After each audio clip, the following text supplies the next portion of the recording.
Now, survivors are calling for an official apology for what they say was the forced repatriation of unmarried mothers from Britain to Ireland during the last century. Thousands of Irish women and girls were sent back despite having the legal right to live in Britain.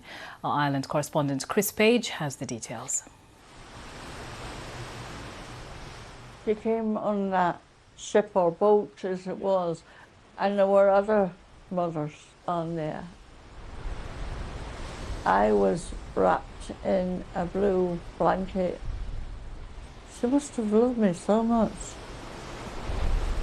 Maria Cahill is recounting a journey which happened in 1954. She'd been born in London, a British citizen. Her mother Philomena was Irish and wasn't married.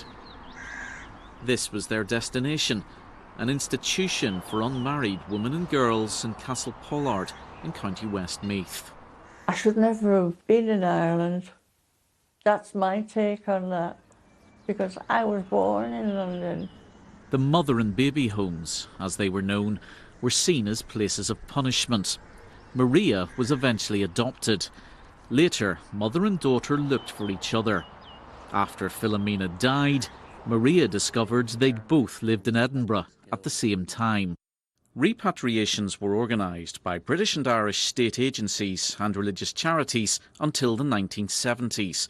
Research so far has revealed around 3,000 cases, but campaigners believe the real figure is higher.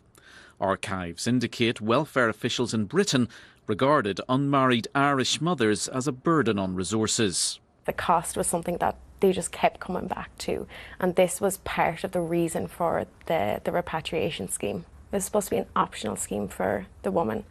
All of the women that I spoke to, they all said they did not know that. They felt like it was completely forced, that they did not have a choice.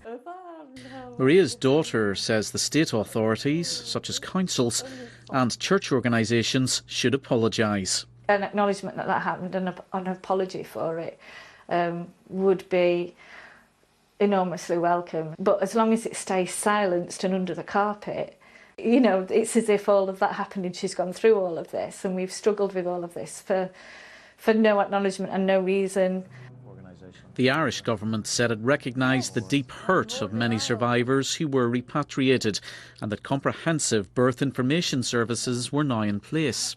Several organisations in the UK who researchers have linked to repatriations didn't respond to your request for comments. Maria has spent decades investigating the mystery of her own early life. My advice to women who have gone through this and are going through it is to keep strong.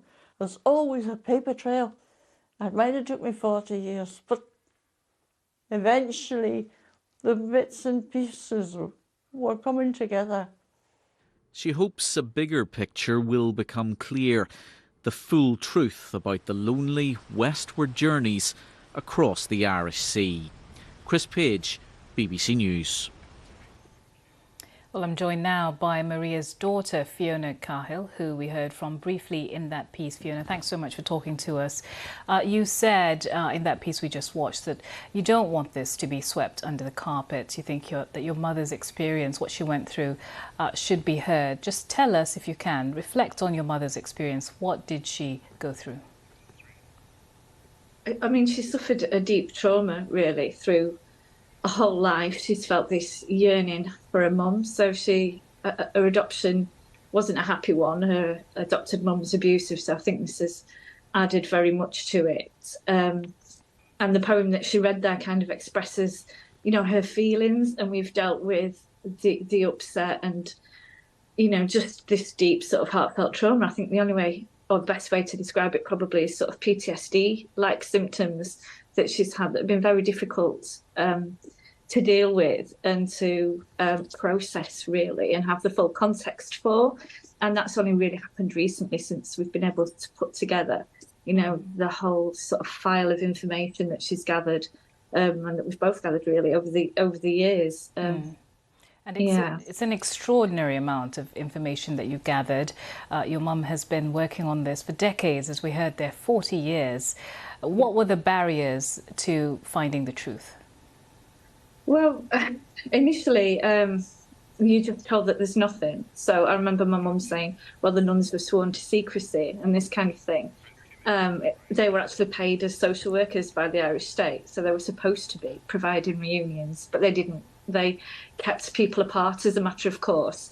So the agency that organised my mum's adoption also was... there was the man that was the first registrar of the Adoption Authority in Ireland was also on the board of directors at this association. So, and he went to the press in the 90s to say that they just shut up shop and threw away the key, and they thought that they were doing the right thing then. They since realised that they weren't, but the Irish legislation still didn't allow for people to access any records or any information. Indeed, it's only this year that people can access their birth certificates under Irish law. So really difficult to find out the truth. But now that you have, well, at least bits of it, what would you like from the authorities? I mean, what would an apology, for instance, mean to you and your mother?